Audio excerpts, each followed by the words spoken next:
menos en lo que es el programa de Litva, es una herramienta que te puede ser muy útil para un montón de cosas, pero como que nunca se explica en ninguna materia, porque no es el scope de ninguna materia en sí. Entonces la idea es subsanar un poco esto y empezar a cubrir estos baches que tenemos. Eh, a ver, arrancamos. Primero, la idea básica. ¿Qué es Git? Git es un sistema de tracking de cambios. Justamente lo que nos permite es entender todos los cambios que se producen en nuestro sistema de archivos y poder empezar a versionar esos cambios, entender en qué momento sucedió cada uno y cuál fue el cambio en sí. A su vez es un sistema colaborativo que me permite que varias personas puedan realizar estos cambios sobre todo mi set de archivos, justamente sabiendo quién lo hizo, cuándo lo hizo, qué fue lo que hizo, y de esa manera justamente entender todo el historial de cambios que se van produciendo en nuestros archivos. A su vez, Git plantea lo que es el concepto de branch, que es básicamente una copia del espacio que nosotros tenemos y que me permite a mí empezar a poder generar distintas versiones. Y a partir de ahí, también poder incluir y poder combinar estos cambios si se utiliza la jerarquía correcta. Denme un segundo que me están llamando, ya vengo.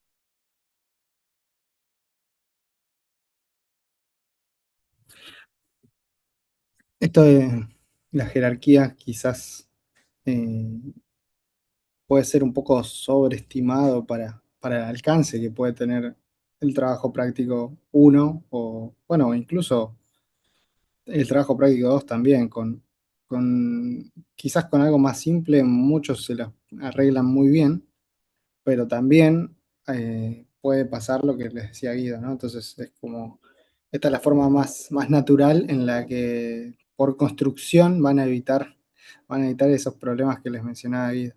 Es una forma de forzar la forma de trabajo a una forma más tolerante a evitar esos problemas, ¿no? Y es un poco un estándar en la industria. Quizás lo pueden simplificar un poco, tomar como una subjerarquía más simplificada para ustedes. Pero bueno, Ahora la sí, idea es la misma. Ahí está. ahí está. Justo me sonó el teléfono y es como, ¿qué pasó? Pero bueno, ya estamos de nuevo. Ahora sí, un poco lo que decía el tema de jerarquías. Eh, Esta es una jerarquía básica. La van a ver, ojalá en sus TPs, la van a ver en el laburo, la van a ver en distintos ámbitos, de nuevo porque es la más común de todas. Una branch master, que es la que tiene o debería tener la versión actual de producción, esa versión que llega a cualquiera de los usuarios finales que tienen acceso a la herramienta que está desarrollada en el repo. Una versión de develop, que es donde se van introduciendo todos los cambios. Y por último, todas las feature branches, donde tenés a distintas personas trabajando en paralelo y que van mandando a develop todos sus cambios. Llega un punto donde desde develop se realiza una versión nueva hacia master con todos los cambios que se fueron agregando en un tiempo determinado. Pero bueno, todo se hace con esta jerarquía básica. Después, tenemos que ver lo que es el cómo sería todo lo que es la introducción de cambios. La introducción de cambios se realiza desde lo que es la branch develop a través de las feature branches. Y acá es muy importante esto que vamos a hablar de cómo es que se unen cada una de estas feature branches. Si se unen desde entre sí o vía develop. De nuevo, y lo más importante es que justamente las branches, como ven ustedes, feature branch 1 y 2, salen de develop y vuelven a develop. No se juntan entre sí. ¿Por qué? Porque básicamente después Git no termina de entender cuál es la mejor forma de unir estas ramas si decidimos empezar a perder esta jerarquía y empezar a unir feature branches de la misma altura del árbol y no respecto, vuelvo acá a la hoja anterior, al padre de donde vienen. Entonces, acá un poco como cierre de esto, la mejor forma en la que Git puede identificar y aplicar correctamente los cambios es si desde la branch hijo los cambios vuelven hacia la branch padre de donde vinieron. De nuevo, ya sea develop, sea feature n, o sea, así más allá de la profundidad del árbol. Pero básicamente la mejor forma en la que Git puede interpretar cuál fue el historial de cambios, a qué cambios darle precedencia, cuáles son las cosas que tienen merge conflict o no, es básicamente haciendo esto. Es que los cambios que van sucediendo se mergeen siempre hacia arriba y no en, digamos, en hojas o en ramas de la misma altura. Por eso acá, volviendo al workflow que les mostraba, es no mergear nunca Feature 1 y Feature 2. Yo entiendo que muchas veces estamos tentados a, yo hice el master, yo hice la vista, mergemos nuestras branches, y eso es donde empezamos a tener problemas porque justamente Git ahí pierde esta jerarquía para poder identificar cuáles son los cambios que deben tener precedencia por sobre otros. Bien, dicho esto, hay un par más de comandos que les pueden ayudar a utilizar esta herramienta. Rebase es un comando muy parecido a merge, solo que actúa de una manera distinta. ¿Cuál es la principal diferencia? Cuando vos haces un merge entre dos branches, lo que hace es justamente suma todos los commits y agrega un commit más de merge. En cambio, Rebase lo que hace es toma la branch padre y empieza a aplicar uno por uno todos los commits de la branch hijo. Rebase, ¿qué es lo que tiene? Es mucho más fácil el tracking de qué cambios se van haciendo porque te va haciendo el paso a paso de todos los commits que vos vas incorporando, en lugar de hacerlo todo en un solo commit. Ahora, ¿qué es lo que tiene? Si vos tenés varios commits sobre el mismo archivo, vas a tener que monitorear ese archivo 50 veces en un rebase, que quizás en un merge es más simple. Git Stash es básicamente, Git maneja lo que es un stack local de cambios. Entonces, si ustedes se quieren mover o quieren ir a otra parte del repo y no quieren adear sus cambios, no quieren agregarlos al working directory, directamente lo que pueden hacer es guardarlos en ese stack local para después poder recuperarlos en otro momento. Y después tenemos Cherry Pick. Cherry Pick es una herramienta poderosa, pero con muchos constraints. Cherry Pick me permite llevar un commit de una branch a cualquier otra. Entonces, esto generalmente yo lo recomiendo para commits cortos, porque en definitiva, como yo estoy llevando solo el código que modifiqué en ese commit a otro lado, el hecho de que yo no sepa bien qué cambios se hicieron al lugar donde yo lo estoy llevando puede causarme un montón de merge conflicts. Entonces, la recomendación cuando hagan cherry pick, que de nuevo, que estoy tratando de meter un fix, no puedo, hasta que encuentro cuál es el fix que resuelve mi problema. Si cherry piqueo eso a master, tengan cuidado o traten de que sea lo más pequeño posible. Bien, últimos dos. Esto para moverse en el Working Directory es bastante útil. GitLog me muestra todo lo que es el historial de commit. Y a su vez Git Reset me permite cambiar la versión actual. Entonces, che, hice un merge que me rompió todo. Hice un commit que no debía. X cosa. Y el cherry pick me salió mal y quiero volver a la versión anterior. Pueden hacer un git log, buscan el hash del commit al cual se quieren mover, hacen un git reset y con ese hash y pueden volver a esa versión. Estas son algunas herramientas. Hoy en día con todas las herramientas de AI les pueden cantar muchas más y les pueden ayudar bien a moverse sin, sin hacer demasiadas macanas. Pero bueno, de nuevo, está bueno que sepan más que todo es qué cosas tienen disponibles y cuál es la forma más recomendada de usarlas. De nuevo, Git como herramienta es muy poderosa, pero si la usan mal les puede traer más problemas que soluciones. Sobre todo esto que les digo de empezar a perder info porque los merge fueron hechos de una manera que no debían. Por último, también les dejamos por si quieren leer cursos que se dieron en el IPA en su momento. En su momento es hace más tiempo del que me gustaría ver acá. Pero bueno, eh, tanto introductorios como avanzados de Git dados por profes de la facultad. Y también, una cosa que les recomiendo, nosotros hablamos mucho del comando man y de todas las bondades de comando. A su vez, este workflow también tiene su man. A su vez, Git Workflows tiene su man. Este flujo que les acabo de mostrar, bien sencillo, tiene su sección en el man. Así que lo pueden buscar también. Y por último, un meme ya que estamos para divertirnos. Y escucho preguntas.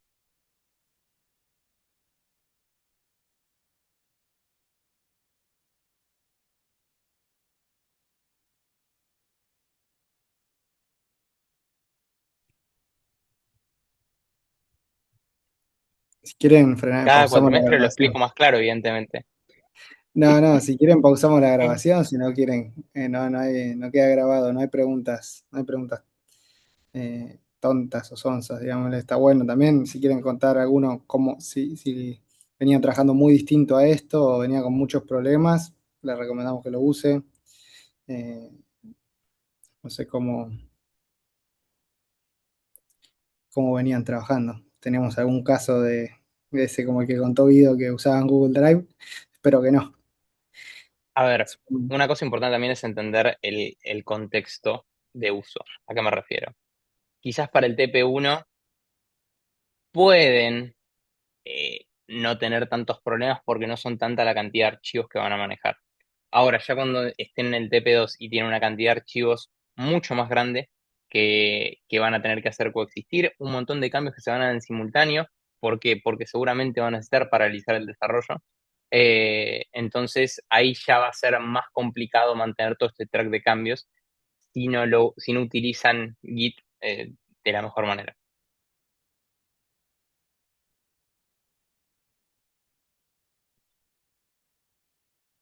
Bien que suban todo a Git. Acá es más que nada también es una forma de laburo, o un workflow de laburo para que cuando suban todo no se encuentren con algún conflicto no esperado. Claro, por ejemplo, vienen usando ramas, los que usan ramas, tuvieron problemas después a fusionar las ramas, tuvieron que meter arreglos por encima de la fusión después porque dejó de funcionar, porque se perdió algo en el camino. Bueno, ese tipo de dolores son los que teniendo un estándar, una forma de trabajo así, bueno, ese siempre puede ser nunca, Mateo. La diferencia está en seguir eh, este flujo de trabajo que no falla, digamos. Acá sobre todo, y lo más importante es cualquier cambio que quieran hacer en Develop o Master, creen una branch, hagan el cambio ahí y vuelvan. Y si algún amigo les dice, no, pero yo pusheo directo a Master, le metes un reglazo en la mano y le decís, no, tenés que crear una branch, porque si no, literalmente es potencialmente lo que te puede empezar a romper las cosas. Lo digo, es experiencia y es anécdota, no es superstición. Tal cual. Incluso creo que con el mail de Litva si tienen la cuenta de GitHub con el mail de Litva, pueden hacer la cuenta educacional y les da el pro y pueden protegerla, pueden proteger No, la no, branch y le sumo una segura. cosa más que pueden hacer que está muy buena. Cuando hacen el merge de su feature branch a develop, como tienen la cuenta pro con el mail de Litva, pueden inclusive hacerlo vía pull request y que Copilot les revise el pull request para que se las maquille un poco y que les haga sugerencias piolas.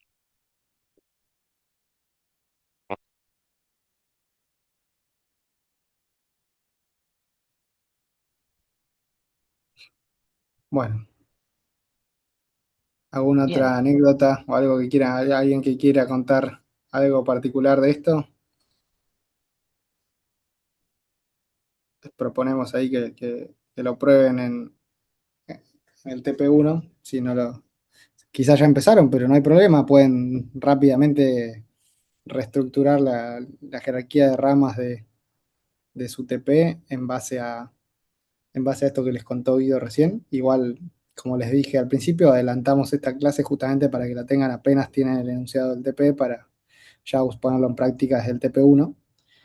Eh, Aunque bueno, también tenía, como siempre, todo tiene algo bueno, algo malo. Lo bueno que tenía es que veían el contraste, ¿no? Quizás los que renegaban en el TP1 por no haber hecho esto, cuando lo veíamos más adelante, después lo ponían en práctica en el TP2, nos decían, sí, la verdad que esto nos ayudó, pudimos pasarlo un poco mejor que en el TP1, es todo el tema de los conflictos y demás, así que bueno, esperemos que les sea de utilidad ya desde el principio esta vez y bueno, nada, eso, ¿no? Tengan ahí, tenganlo presente, pueden usarlo. Y de algo que, nuevo, bueno, y vuelvo con sí, esto. Consejo más que nada, el TP1 son pocos archivos, es más manejable. Ya el TP2, o mismo si quieren, en otras materias de la carrera van a tener una cantidad de archivos mucho más grande. Entonces, cuanto más cuidadosos sean con el manejo de Git, más fácil les va a ser identificar cuando la pifiaron. Tal cual, tal cual. Eh, y también, ¿no? No solamente pocos archivos, sino además estaba pensando, recién cuando lo decía Guido, ¿no? Además tienen los contratos bastantes, o sea, están aislados los tres binarios, hay contratos ya definidos el enunciado, todo un poco más feliz en el TP1, digámosle. Después cuando en el TP2 ustedes armen sus diseños, sus interfaces, sus contratos, se van a dar cuenta que, me faltó esto, me faltó aquello, y van a tener que, no es que por más de que estén trabajando por separado, van a tener que meter mano en cosas que ya hicieron antes, esto un ida y vuelta, toda una iteración constante, y ahí es donde se empiezan a cruzar todos los cables. Ahí va a doler más. Así que pueden usarlo, quizás no van a notar un gran beneficio de usarlo ahora, pero sí les sirve como práctica para ya incorporarlo y en el TP2 ahí van a sentir el verdadero poder de esto que les contó Guido recién. Bueno, si no hay ninguna duda de estos temas, podemos avanzar con el siguiente. Voy a compartir pantalla, toda la pantalla. Bueno, creo.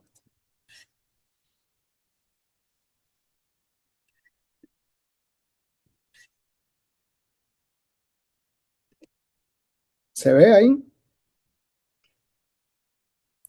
Si puede alguno. Sí, Sí, Sí, sí. sí. Sí, gracias. Pues no estoy viendo el chat. Ahí, si te parece, Guido, cualquier cosa, si me interrumpen, si se descontrola el chat. Bueno, dale, dale. arranquemos con unit testing.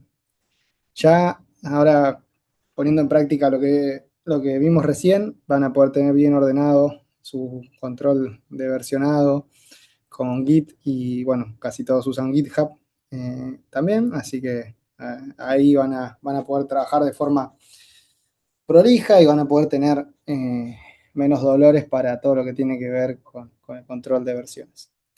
Ahora bien, también van a ver que en el desarrollo de los trabajos prácticos van a construir distintas capacidades, ¿no?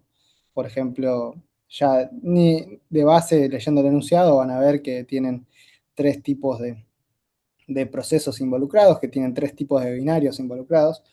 Por más de que no hagamos ninguna modularización, por lo menos 3.c y esperemos más de 3. Después hablamos bien de lineamientos y cuestiones de calidad para la entrega del TP1, pero por lo menos van a haber tres archivos, tres módulos, tres cosas que van a coexistir. Y bueno, uno puede decir, bueno, ¿cómo sé que el player anda bien? ¿O cómo sé que la parte de la heurística del player anda bien, la lógica del player anda bien? ¿Cómo sé que la vista anda bien? ¿Cómo sé que el módulo de lectura de la vista o eh, el módulo de poder imprimir, ¿no? Y renderizar de la vista anda bien? Todos esos módulos, submódulos o demás que vayamos armando a la hora de ir armando nuestro trabajo práctico o nuestro proyecto, nuestro desarrollo puntual, puede probarse de forma aislada, ¿no? Ahí aparece el concepto este de los test unitarios. Y acá que vamos a ver qué son los test unitarios, vamos a charlar de algunas cuestiones que hay en la industria que no tan usadas o quizás no la van a usar, pueden usarlo quizás para apalancar con alguna herramienta de IA también si les sirve, como para pensar un poco mejor o estructurar un poco mejor esos módulos que van construyendo. Vamos a hablar de cómo hacerlo en C, ¿no? Porque quizás muchos pueden decir, bueno, sí, nosotros usamos unit testing en PO, en Java, conocemos JUnit, conocemos algún framework en Java, en algún otro lenguaje, y ya, pero en C capaz que vienen con el chip de Archi, Pi, donde quizás era, bueno, lo que me importaba era entender el concepto, programarlo de una forma eficiente, pero en un contexto, en un contexto quizás más acotado en lo que tiene que ver con calidad de código, con con extensión, ¿no? Alcance de proyectos quizás más puntuales. Bueno, acá la idea también es darles herramientas para poder traspasar mejor estos TPs, pero como decía Guido, esto es la base para todo lo que se viene después también, ¿no? Que no está, nosotros también como exalumnos sabemos que no está formalizado en ninguna materia, pero también, más allá de que forme o no parte de una currícula de alguna materia, es importante que lo puedan incorporar para poder generar trabajos prácticos acordes. Y las pruebas siempre son un dolor de cabeza, incluso siempre están ausentes en el contexto académico. Es como, bueno, si queda tiempo hacemos test, si queda tiempo prolijamos el código. Esa forma reactiva de trabajar, que suele ser común en esta instancia de la carrera, no está tan buena y hay que hacer el cambio de chip, ¿no? Incluso ahora es más fácil, ¿no? Cada vez con las nuevas herramientas y todo es más fácil de incorporar. Antes era tedioso para escribir código. Bueno, hoy incluso si plantean ciertas bases, pueden escribir estos tests con prompts. Entonces, ni siquiera la excusa de que lleva tiempo, creo que hoy ya es válida, ¿no? Creo que el potencial de poder tenerlo y el beneficio, o sea, el costo de tenerlo ahora es más bajo, el beneficio es alto. No veo por qué no tendría que estar. Eh, y más de ahora en adelante, digamos, ¿no? Quizás cuatris anteriores estaba siempre el challenge de, bueno, pero no tengo tiempo, tengo 50 entregas. Ahora quizás esa excusa es un poco eh, más chiquita, ¿no? Vamos a ver un framework de unit testing en C que le traemos, pues vamos a ver que hay varias formas. Nosotros les vamos a traer uno que usamos, quizás ¿no? Puede no ser el mejor, puede haber uno nuevo que salió ayer, que se pueden armarse uno ustedes, vamos a ver. Les traemos este ejemplo para que no tengan ni siquiera que buscar ni armar algo, ya lo tienen ahí para usar. Vamos a hacer una demo mini de ejemplo para que vean. Vamos a plantear un poco cómo estructurar los tests y les vamos a dejar ahí alguna bibliografía adicional. Bueno, arranquemos. ¿Qué son los tests unitarios? Bueno, básicamente código para probar código. O sea, vamos a estar escribiendo código para probar el código que ya armamos previamente. O no armamos previamente, ahora vamos a ver, ¿no? Pero bueno, la idea básica, más allá de las distintas dinámicas que hay dando vueltas, uno, por ejemplo, se arma el módulo de la vista que tiene la lógica de renderizar para el TP1 y bueno, quiere saber que está funcionando bien y más allá de las pruebas manuales que uno puede hacer, eh, puede armar vía código, ¿no? Estos escenarios de prueba, mapearlos en código para estar seguro que funciona, ¿no? Los casos bordes, todos los escenarios que sabemos, ¿no? Bueno, si excede tanto, si pasa esto, se tiene que ver así, se tiene que ver así, bueno, todas las condiciones que van a salir en gran medida del enunciado algunas, eh, en el caso este del trabajo práctico, las pueden plantear en escenarios de prueba. Y esos escenarios de prueba van a permitir que, por ejemplo, si después, no sé, hicieron una vista sencilla para tener lo básico para la entrega y de repente terminaron todo el resto y tienen tiempo y como está el tema este del torneo, esa competencia, quieren hacer otra vista más linda, bueno, ya tienen todos los escenarios de prueba que tienen que cumplir esa otra vista, ¿no? Entonces les va a ayudar a tener esa visibilidad de poder detectar un error ante una mejora en el código actual, una reversión del módulo actual o del código la unidad de código que se está probando. Y bueno, esto, como dijimos, son unitarios, estamos probando un módulo solo, estamos probando la vista, lo que nos va a dar es ciertas garantías de algunos comportamientos que estemos probando sobre ese módulo, siguiendo con el ejemplo, sobre la vista. Son independientes, son de la vista, pero no me dicen nada de cómo funciona la vista con el máster o la vista con todo. O sea, no tengo la interacción, ¿no? Y la integración entre esos componentes. Eso ahora vamos a ver. No está contemplado acá, pero como como dice la frase de acá abajo, todo junto se escribe separado. Entonces eh, es un poco la base de la pirámide, que ahora vamos a ver. Se arranca probando los módulos por separado. Entonces yo ya sé que cada uno de esos módulos funciona por separado, después puedo, teniendo esas mínimas garantías, puedo subir al siguiente escalón y ver cómo funcionan, cómo funcionan los módulos entre sí.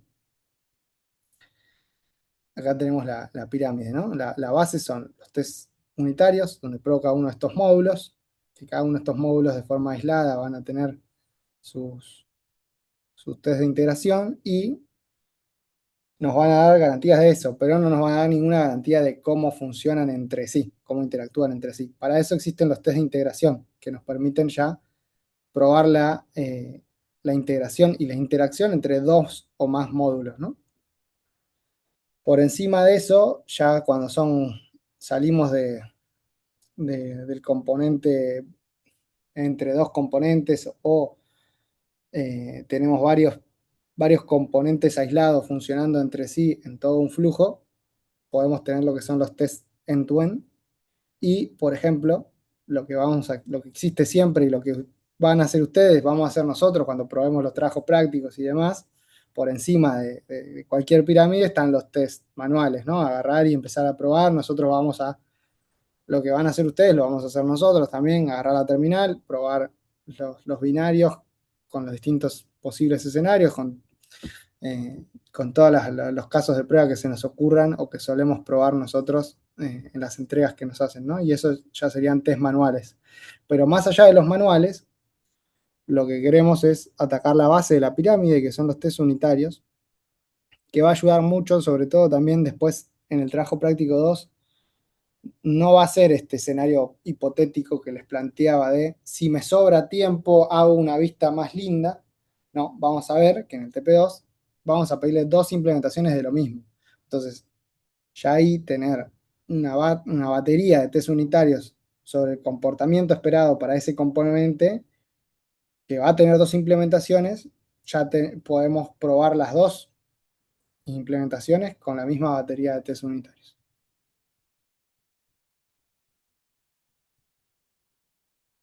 Bueno, antes de seguir con esto, voy a ver el chat y dejar el espacio para algunas dudas o hasta ahora esto que hablamos se viene entendiendo. Ya habían hecho test unitarios, supongo que sí en Po, pero no sé. Ahí trabajaron Sí, con en JUnit Pono sí hicieron una introducción. en Po. Sí. ¿Y Bien, bueno, cuánto quedó de esa introducción? No, y después en EDA creo que también hicimos un poco. bien. Quedó Hay una cosa bastante. Yo importante, no suelo usar. por eso una cosa importante que decía Alejo, a ver, ¿cuál es la idea con esto? Es, hoy en día tienen un montón de herramientas en las cuales ustedes literalmente le pueden pasar su código, les pueden pasar esta clase que nosotros les damos y les pueden armar un montón de test para su desarrollo. De nuevo, seguramente si tu implementación no soporta lo que es el uso de test unitarios y seguramente la tengan que cambiar en algún punto, pero hoy es mucho más fácil romper esa barrera de entrada. ¿Qué les va a pasar en el TP2? En el TP2 nosotros le vamos a pedir dos memory managers, que el contrato es el mismo, pero la implementación por abajo van a usar estructuras de datos distintas. Entonces, el hecho de que tengan los test armados lo que le va a permitir es directamente todo lo que anda en un memory manager, ustedes se quedan tranquilos que anda en el otro, porque ya tienen esos test armados.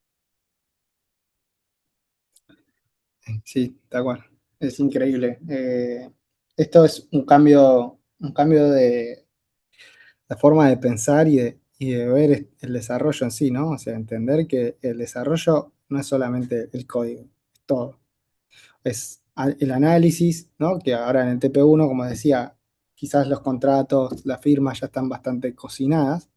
Ya en el TP2 van a tener mayor libertad de diseño, ¿no? Ustedes van a diseñar algunas interfaces, van a tener entonces, todo lo que es análisis, diseño, viene previo, ¿no? A sentarse a codear.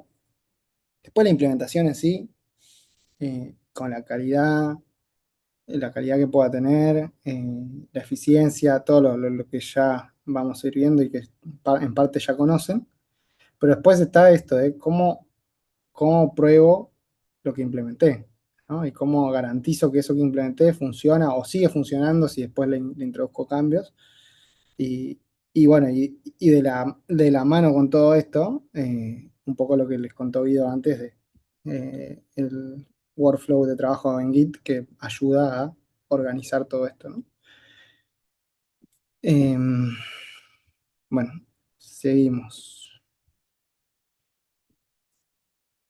Bueno, Test Driven Development, TDD. Quizás lo escucharon o lo van a escuchar en algún momento por ahí, o si no lo escucharon, capaz que en Ingesoft 1 lo tocan de oído, lo ven o no, capaz que ya lo sacaron, antes lo solían ver ahí. ¿Por qué lo traemos acá? Bueno, ahora puedo cambiar esa respuesta. Si ven alguna grabación vieja de un cuatrimestre anterior, les daba otro motivo, pero ahora también, pensando en esto que les decía Guido recién, digamos, que es más fácil generar los tests que nos ayuden a hacer estas pruebas, y pensando en que quizás nosotros no, si me entregan un TP lleno de test, está buenísimo, pero no es que van a tener más puntos o menos puntos por tener o no tener los test. Los test son para ustedes, eso es lo que, el cambio de mente, ¿no? Entonces, esta metodología también puede ayudar con el paso anterior, ¿no? Con el diseño, el análisis, cuando están un poco bloqueados ahí. Es una metodología que lo que propone básicamente es empezar con un test que falla. Escribo un test que después vamos a hablar un poco más, pero que busque probar algún comportamiento, ¿no? Después vamos a volver sobre el tema de comportamiento. Algún comportamiento particular de un módulo particular que estoy queriendo construir y arranco con ese test unitario que falla y obviamente como no tengo todavía el código, tengo un esqueleto base que no hace nada, va a fallar, arranca fallando ese test.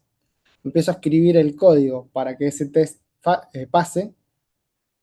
Una vez que tengo la versión inicial, esto es iterativo, tengo una versión inicial que pasa, ahora voy iterando con refactor para, bueno, ¿no? Obviamente hice lo mínimo indispensable para que pase, bueno, después le agrego todas las cuestiones de calidad, eficiencia y demás, lo voy refactorizando.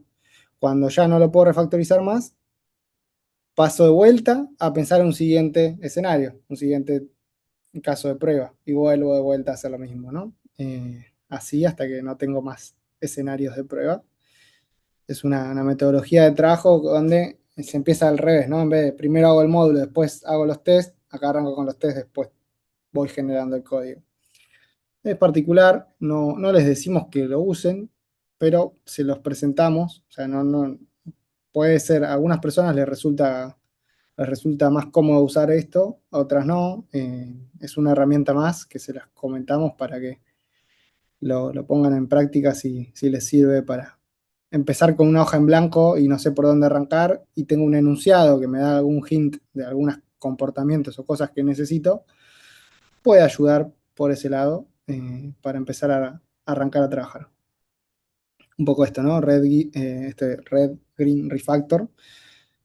Arranco en rojo fallando hasta hago lo mínimo para que funcione verde y después eh, el refactor, el violeta, ¿no? Que sería el loop de iteraciones de mejora.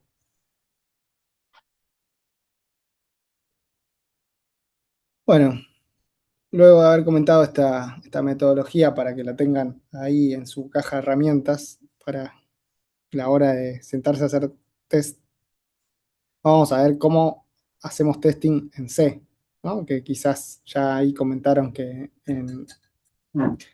en Po, y supongo que EDA sigue siendo en Java, quizás, así que seguramente todos hicieron unit testing, pero en Java, con framework como JUnit o similar.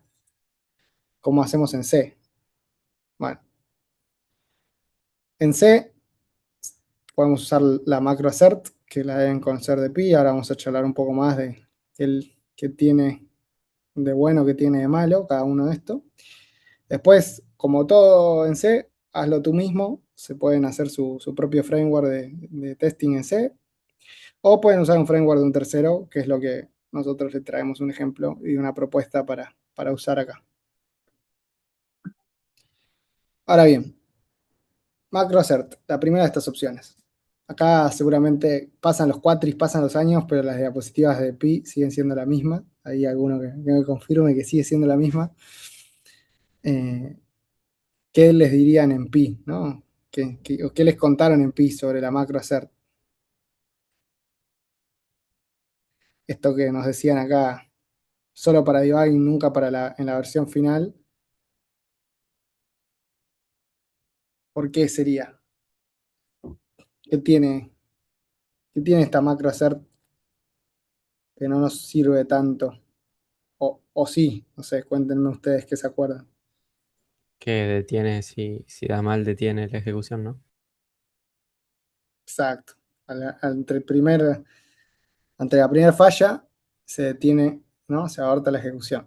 Entonces, ¿qué problema tengo con eso? Es que no puedo tener la evaluación completa, ¿no? O sea, si yo estaba evaluando varios aspectos en esa aserción, ante el primero que falle, no sé si el resto también fallaba o no. O sea, tengo un análisis incompleto de lo que está fallando. Tampoco tengo mucha claridad de lo que estoy probando en esa expresión. Digamos, sirve, sí, se puede usar, sí, tiene esta limitación que no está tan bueno para escribir test unitarios que ante el primero que falle no va a correr todo, ¿no? Entonces, es mejor que nada tener algún test hecho con esto, sí, pero vamos a darles herramientas para que puedan hacer algo mejor. Vamos a traerle la propuesta de usar un framework que se llama Qtest. Acá tienen el repo y la URL es un framework abierto. Es medio objetoso, o sea, quizás si vienen acostumbrados a JUnit con Java, lo van a encontrar familiar en algunas cositas, ¿no? A pesar de, vamos a ver esto, ¿no? A pesar de que está hecho en C, pudieron plasmar un aire medio objetoso también en cómo lo plantean. Eh, bueno, acá lo pueden bajar y probarlo. Ahora les vamos a mostrar cómo lo pueden usar y les vamos a dar un ejemplo, pero primero empecemos a introducir algunos conceptos de este framework en particular, empezando comparándolo con la macro assert, un poco esto que hablábamos recién. Se van a correr todos los tests. Ante el primero que falle, no vamos a terminar la ejecución, vamos a tener la ejecución completa de todo y el detalle de todo lo que falla o lo que no falla. Le podemos agregar mensajes más detallados de lo que estamos intentando probar para entender las fallas se nos vayan dando. Y tenemos mayor variedad de funciones. Bueno, son macros en realidad después cuando vean la implementación, pero bueno, que nos van a permitir, no importa si son funciones o macro, nos van a permitir escribir esos test unitarios con mayor claridad.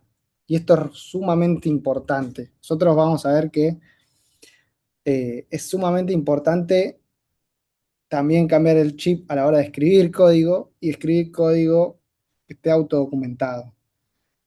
Ya sea que lo escribamos nosotros o lo escriba una IA, no hay excusa, digamos, el código no tiene que estar poblado de comentarios, no tenemos que tener o sea, hemos visto TPs que tenían más líneas de comentario que de código, o sea, una línea de código con dos comentarios, eso es sumamente impracticable. Cada línea de código le agregan una aclaración. A veces, desde el ejemplo de poner una variable que se llama aux y al lado poner que la variable aux representa el número de líneas leídas en no sé dónde. Bueno, ponerle un nombre que no sea aux, que hable de lo que es ese aux. Si total, el número de caracteres de la variable, del nombre de la función, de la macro, lo que sea, nadie se los está limitando. No hay que economizar caracteres. Podemos escribir código claro sin necesidad de comentarlo. Y esto es muy importante para los incisos de calidad de código que evaluamos en los TPs. Con los test pasa lo mismo. Si yo tengo mayor variedad de expresar lo que quiero comparar, lo que quiero probar, va a ser mucho más, voy a leer el código del test y voy a entender qué se está probando con los nombres y con unos patrones que les vamos a contar más adelante. acá van a ver que hay dos archivos que tenemos, un punto H y un punto C que se tienen que bajar. En el punto H están definidas estas mal llamadas anteriormente funciones que en realidad son macros, pero para que se entienda, ¿no? Tenemos el assert común y corriente, tenemos el assert true, el assert que compara el equals entre dos strings, el equals entre dos enteros, con las variantes con mensaje que permiten agregar una aclaración, un mensaje. Eh, tenemos la comparación de punto flotante, que no creo que no deberíamos usar punto flotante mucho, vamos a usar más bien enteros. También tenemos la aclaración, toda la batería de macros que son assert sobre punteros, para ver si si los dos punteros son iguales, si un puntero no es null.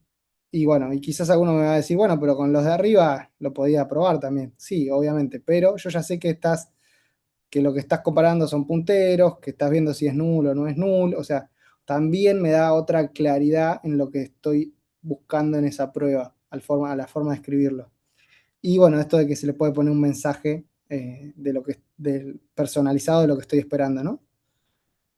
Todas estas macros reciben un puntero a este qtest, esta estructura qtest, que es un poco el contexto que se propaga. Ahora vamos a ver entre todas las firmas de todas las componentes que tenemos. Y ese contexto nos va a ser común a toda la ejecución, ¿no? Vamos primero con las definiciones. Los test unitarios con este framework van a ser aquellas funciones que reciban este puntero a esta estructura qtest. Y adentro van a invocar estas macros que vimos recién, ¿no? En alguna mayor o menor medida en función de lo que estemos probando, el comportamiento que estemos probando en esos tests. La suite de test van a ser funciones que retornen un puntero a otra estructura que se llama CUSuite y tiene al menos, esa estructura se le insertó al menos un test unitario. Ahora vamos a ver el ejemplo, va a quedar más claro. Un ejemplo de test unitario, vamos a ver que es una función que recibe este puntero a CUTest y vemos que podemos probar, por ejemplo, si funciona bien la función strlen. Le mandamos ahí ese string itBaso y esperamos que nos diga que tiene 7 caracteres de largo, ¿no? Para eso usamos la macro esta de cuAssertInt equals entre el resultado esperado, que era 7, y el resultado obtenido. Y para poder usar esa macro hay que propagarle este puntero al contexto, puntero a la estructura de CUTest. Y bueno, acá es un ejemplo bien sencillo, pero cada una de estas funciones pueden estar probando comportamientos especiales, ¿no? De módulos en particular. Ahora vamos a ver un ejemplo un poco más completo. Estos son ejemplos, llamémosle de cotillón, para poder ver cómo son estas firmas. Después tenemos una suite que podemos arrancar, después lo vamos a ver en el ejemplo, lo hicimos también, definiendo un typedef de lo que es un test para nosotros, que es básicamente una función que recibe un puntero a esta estructura CUTest. Y después lo que hacemos es tener un arreglo estático de todos los tests. Por ejemplo, ahora tenemos este solo que vimos recién, que era el de strlen, pero tenemos la suite de test que prueban distintos comportamientos de strlen. Entonces ahí lo que vamos a hacer es armar una función que tiene este concepto de constructor con CU Suite New, por eso les digo que es medio objetoso, y que inicializa esa suite, y a esa suite se le agrega a través de otra macro que se llama suite add test, se le agregan los distintos tests. Si lo hacen de esta forma, como se los mostramos acá, lo bueno es que cada vez que agregan un test, basta con agregarlo en el arreglo estático de la suite y ya está, y no tienen que andar agregándolo en la función. Lo que recomendamos es tener un archivo .c independiente para cada suite. Así no mezclamos los tests, ¿no? O sea, podríamos tener un archivo de test con toda la suite, pero se van a mezclar los tests de los distintos componentes y es medio raro, ¿no? Si se hace muy extenso va a quedar todo medio mezclado. Ya vamos a ver un ejemplo más largo y van a ver lo que les digo. Después vamos a armarnos un archivo que se llame alltest.c, que junte todas las suites que tengamos. Acá en este caso tenemos una sola, pero podríamos tener varias. Acá podemos hacer la misma idea de tener algún arreglo de suites o lo que sea, o bueno, agregar una suite por cada caso que tengamos. Y acá tenemos otros constructores sobre lo que tiene que ver ese CU string y CU suite. El CU string nos permite crear este buffer que va a ir acumulando todo el output de la ejecución de cada una de las suites y de cada uno de los tests de esas suites. Entonces, lo que necesitamos es hacer una suite madre, o sea, la suite de suites, que junte todas las suites que hay dando vueltas, y a esa la ejecutamos. Le mandamos esa función run, que corre todo lo que incluye esa suite, y después tenemos el ejemplo de hacer el resumen y el detalle sobre el output de esas ejecuciones. Y eso, el output después internamente tiene un buffer que lo podemos imprimir para ver el detalle de lo que falló. Y si teníamos estos mensajes personalizados, los vamos a poder ver en ese detalle ahí, en ese printf. Y bueno, un main que solamente corre todos los tests. Esto, así como está, este archivo alltest.c lo pueden copiar y pegar tal cual. Incluso tenemos uno muy parecido en el repo con la demo de hoy. Para cuando lo usen, básicamente esto se lo pueden copiar. El typedef que vimos antes también lo pueden usar. Y se tienen que bajar el archivo qtest.c y qtest.h, ¿no? Que es lo que vimos antes. O sea, en el directorio de trabajo, en el proyecto donde están, en el TP1, donde sea que vayan a empezar a usar esto, o en un subdirectorio de test, donde sea que lo vayan a usar, van a necesitar el qtest.c, qtest.h, el alltest.c, que corra todo, los .c por cada suite, como dijimos antes, y obviamente tienen que estar accesibles los .c y .h de la funcionalidad que se está testeando. Con todo eso se puede hacer la prueba completa y ejecutarlo.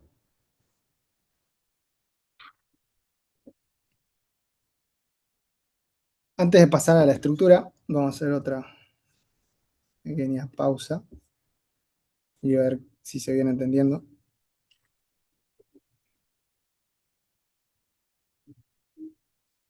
¿Quedó claro o no quedó claro? Sí, Igual sí. ahora, si hay detalles del código, ahora vamos a ver un ejemplo más completo, pero conceptualmente, qué es un test, qué es una suite, todo eso se entiende. Seguimos con lo próximo. Bueno, seguimos entonces. Seguimos con la estructura. Bueno, vamos a ver cómo estructurar, qué patrones tenemos para escribir estos tests, nosotros o quien lo escriba, ¿no? Por así decirlo. Quién o qué lo escriba. Es difícil ya personalizar o no la IA. Bueno, acá sale otro concepto que quizás vean o quizás no, o pueden buscar ustedes por su cuenta también, ahí tienen un par de links en la presentación para leer un poco más. Esto de BDD, ¿no? De el desarrollo orientado a comportamiento. Vieron que desde el principio, spoiler, yo vengo hablando de comportamiento en vez de test. Eh, Esto tiene que ver con dos personas, Dan North, Chris Matt, que estaban en una organización queriendo implementar TDD. ¿Se acuerdan de TDD que vimos hace un rato? Y al mismo tiempo había salido un libro, Domain Driven Design, de Evans, que es un librazo. Y hicieron 2 más 2 4, ¿no? Dijeron, ¿por qué no usamos esto para para ver cómo empezamos a usar TDD en esta organización, ¿no? Cómo lo transmitimos al resto de la gente que estaba desarrollando con ellos.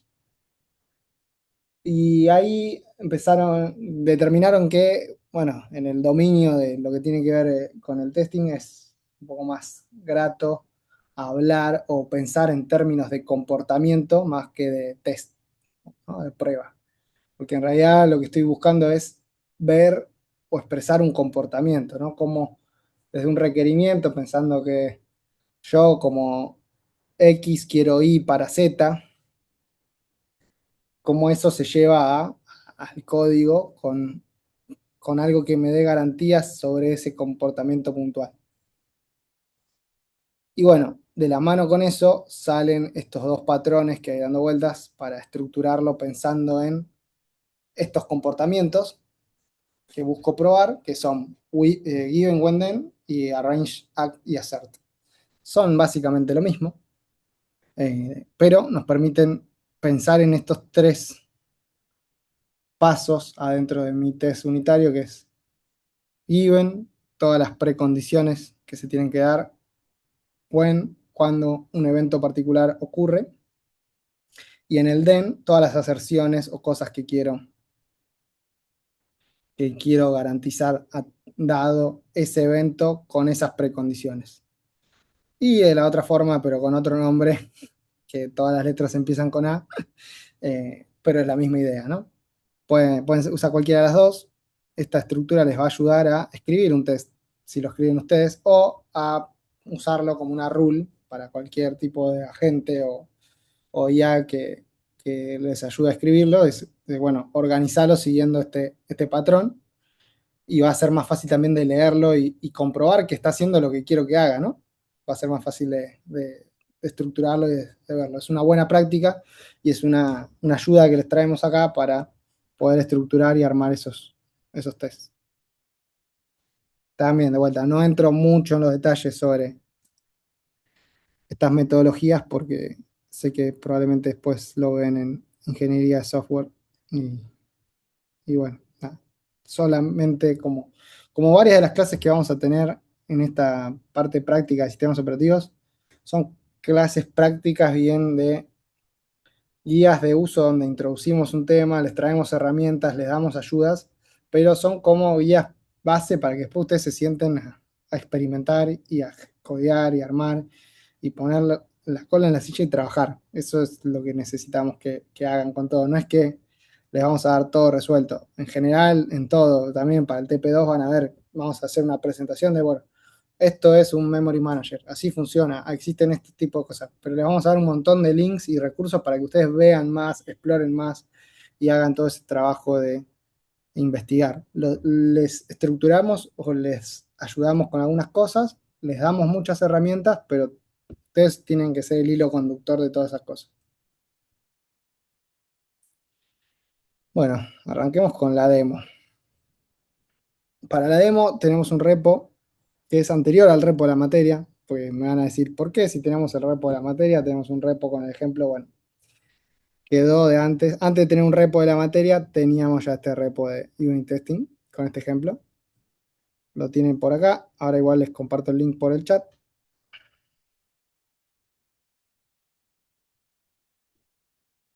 Vamos a mandarlo por el chat.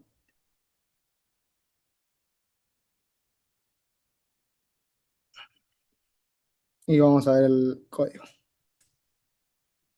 El repo este que les mandé, que es este de acá. Arranquemos por lo principal, tiene un README. em, Tiene un README que, bueno,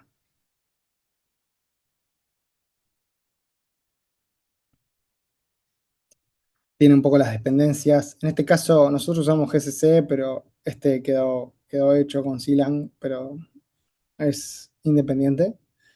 Eh, podría, podría usar directamente GCC y la imagen de Docker de la materia y demás, pero quedó fuera de todo el resto de las estandarizaciones que tenemos en la materia, pero no importa, acá la idea es que vean un poco la estructura, cómo armamos cómo armamos un módulo muy dummy, pero que les permite ver esto de poder armar un módulo particular, independiente, una abstracción puntual, que en este caso va a ser usando TAD, que es un tipo abstracto de datos que probablemente hayan, hayan trabajado en Pi.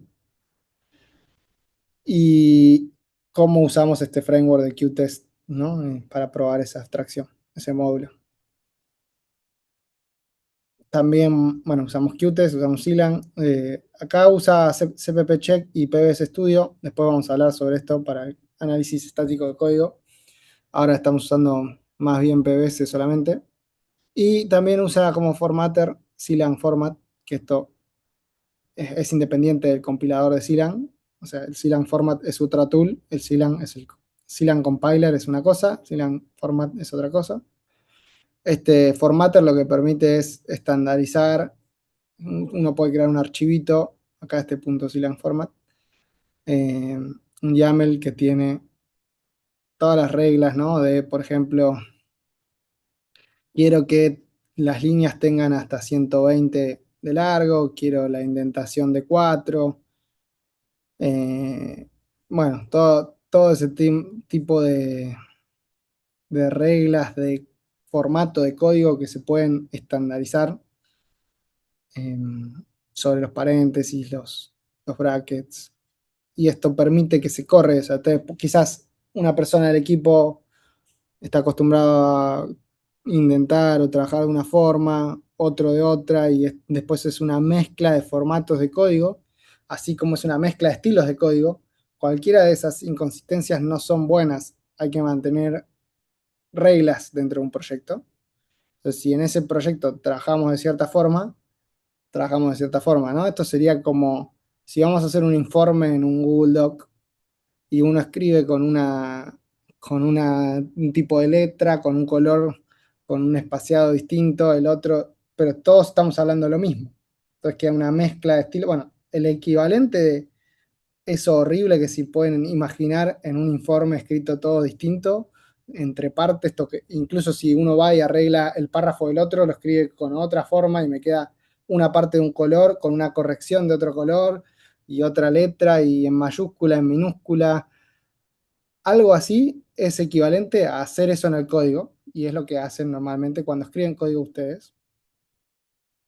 Últimamente, los últimos cuatrimestres, hemos notado que ha mejorado, pero no porque lo hagan ustedes o usen esta herramienta, sino por el uso de IA generativa que a veces, sin que se lo pidan, suele analizar el código que está escrito y respetar el mismo estilo o formato de código.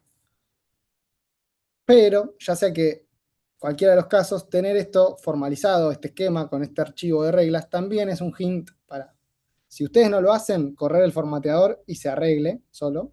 Pueden hacerlo mal, por así decirlo, y que después se estandarice antes de comitearlo y subirlo al repo.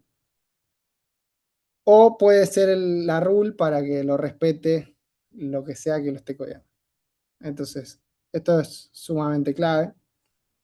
Así como está este format que solamente se tienen detalles de formato de código, hay otro que es tidy, se llama Silang tidy, que también lo pueden usar y tiene reglas un poco más poderosas, de un poco más, no solamente de cómo es el formato, el espaciado, esto y lo otro, sino más sobre reglas, por ejemplo, de camel case versus snake case, o bueno, qué tipo de estructura están usando para organizar esas cosas, lo pueden hacer con esa otra herramienta. Son herramientas auxiliares que pueden usar, como no, nosotros se las damos de ejemplo, pero sí nosotros vamos a evaluar la calidad de ese código. Entonces, pueden usar esto para garantizarlo, sí. No vamos, igual que los test, no vamos a sumar puntos por usar test o por usar formatter. Vamos a restar puntos, si quieren, digámosle, por el efecto de no usarlo o no generar las cosas de forma consistente. Así que bueno, acá es una herramienta que pueden buscar, que pueden usar. Está la otra que les mencioné, Silang Tidy también. Entre esas dos, al menos cuando generan código ustedes, digamos, usando esas dos herramientas, pueden cubrir una gran batería. Después, con sentido de no, buscar estandarizar y decir, bueno, si estoy haciendo todo de cierta forma, sigo manteniendo esa lógica desde el nombre de las carpetas, la estructura, el nombre de los archivos, el idioma. Eso es, a veces se entregan parte del código en español, parte del código en inglés, mezcla de, bueno, eso también es otra cosa que hay que estandarizar en el proyecto. Después también tienen todo el tema de la modularización y bueno, ahora vamos a hablar un poco más sobre todo eso.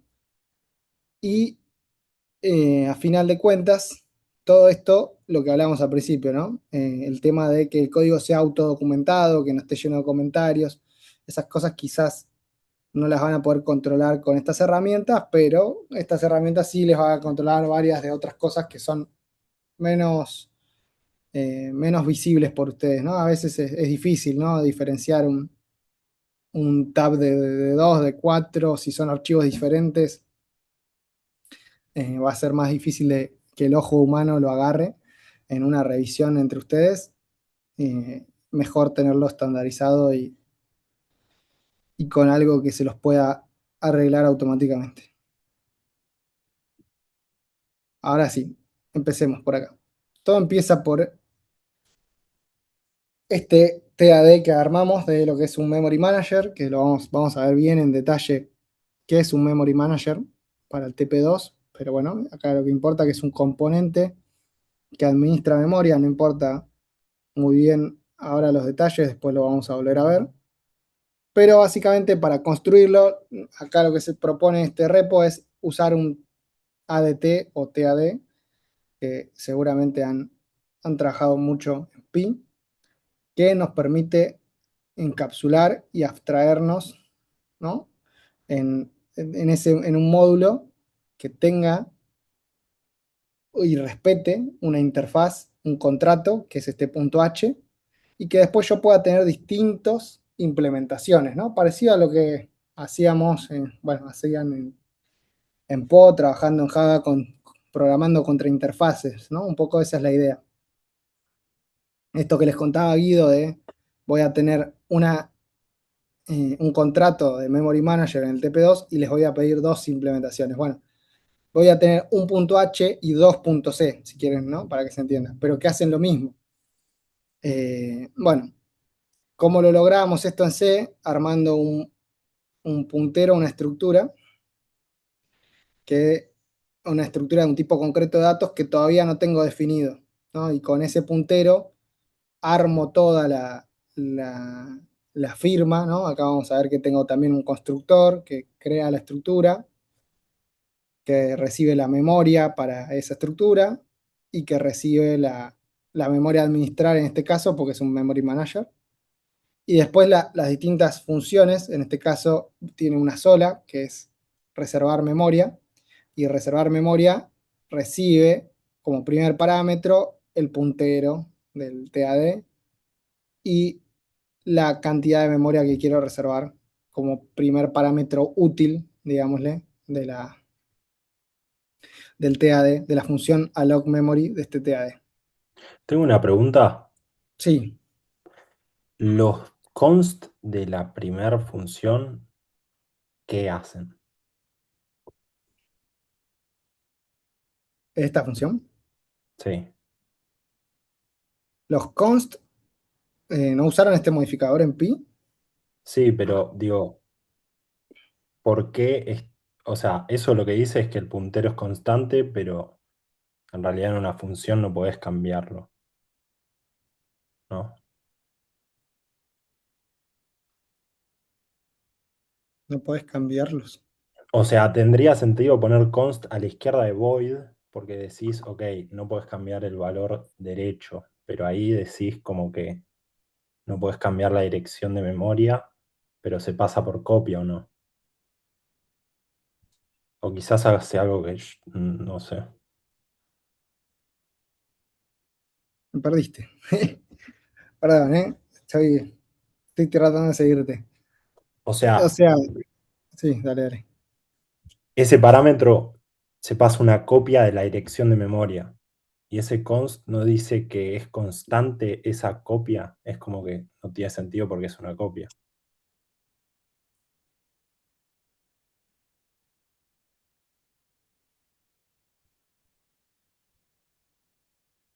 Claro, o sea, lo que está diciendo es que tenés un valor constante, digamos. Creo que O habla sea, más que dentro del contexto de la ejecución de esa función, vos no podés modificar esa variable. claro, no puedes Claro. modificar la Es más data tipo el para que concepto de apunte. final de Java. Claro, no puedes modificar eh, el valor que tenés en esa dirección, digamos. No, Vos con eso el sería puntero, a la izquierda, ¿o no? ahora me hiciste dudar con lo de la izquierda, pero creo que es equivalente. Si lo pones de un lado o del otro. Funciona igual, porque del otro lado, como decís vos, no tiene sentido de la otra forma. El const void y el void asterisco const, podemos probarlo, pero debería ser equivalente o puede que esté mal y tenga que ir a la izquierda, como decís vos. Pero la idea es esa, ¿no? Y el restrict, capaz que está ahí porque eran dos y tenía un problema con los dos juntos, o también puede que esté mal y haya que ponerlo antes. Para mí son equivalentes, pero ahora me dejaste recalculando, capaz que tenían que estar a la izquierda. Y el restrict es un hint para el compilador que tiene que ver con que es la única instancia que va a estar accediendo ahí eh, en, en, ese momento, ¿no? Y van a ver, pueden buscar un poco sobre modificadores. Hay varios modificadores. Const, ya lo conocen de Pi. Restrict, capaz que también, si no pueden buscarlo y ver algunos ejemplos. Eh, y incluso tener reglas de cuándo usar este tipo de modificadores. Bueno, el de static también ya lo charlamos antes. Y ahora vamos a ver otro modificador más, que ese sí está bueno. El const y restrict son para ustedes, son anecdóticos. Nosotros no vamos a pedirles que el código sea const correct, no vamos a pedirle que los usen. Es una buena práctica, sí. Está bueno que los usen, sí, pero si no los usan no pasa nada. Digamos, si vos me pones void asterisco memory for memory manager, está más que válido. Es buena la pregunta, ahora me dejaste pensando con el orden. Podemos probarlo y vemos si no tiene sentido o es como decías vos. Lo vemos Dale, dale. Sí, es y que lo creo que probamos, pero sí, significa algo distinto. puede ser.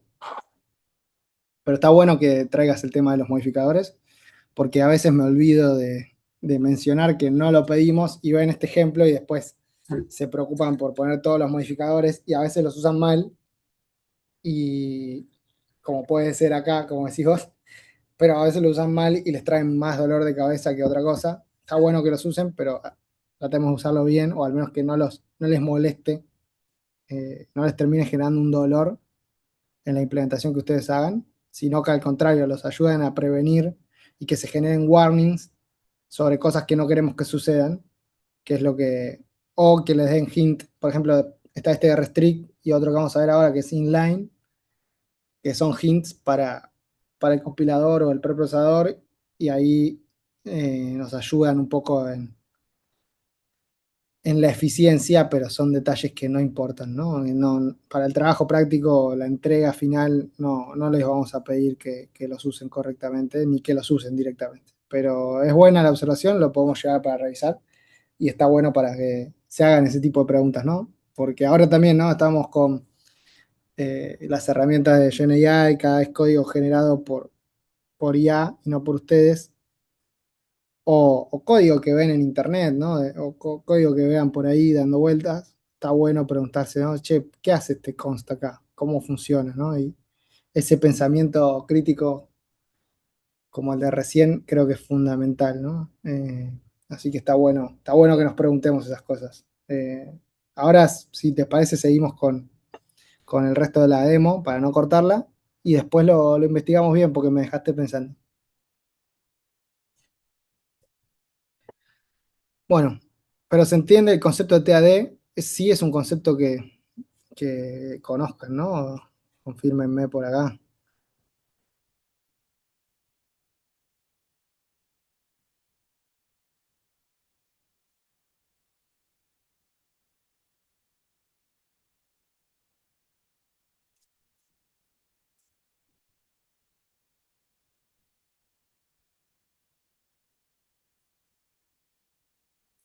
Sí, sí, sí, tal cual como dice María y es lo que dice Juan Ignacio ahí, es cierto.